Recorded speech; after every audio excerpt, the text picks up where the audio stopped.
Додека обвинителството не ги преведе сите докази на македонски јазик, не може да почне судскиот процес за смртта на малата Тамара.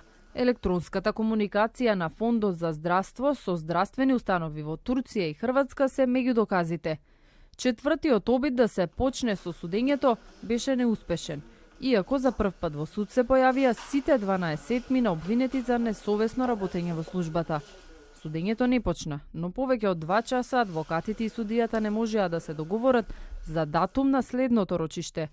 Сашо Дуковски, кој е бранител во постапката за 27 април, и адвокатката Тања Поповски, која го застапува Милеја Накиевски во Титаник, преговараа и се противеа на датумите кои ги даде судијата, бидејќи во другите судски процеси однапред се резервирани термини. Бранителите побараа и посоодветни услови за работа од судијата Марин Станевски. Клупа за да има каде да ја сместат обемната документација, но и камера за да се снима процесот.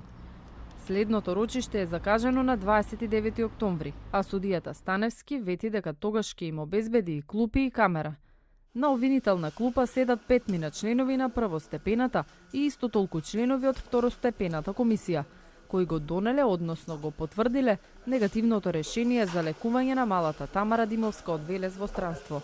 Мислењето дека не се исцрпени можностите за лекување на пациентот во Македонија тие го донеле по истекот на законски предвидениот рок, спротивно на мислењето на стручниот конзилиум.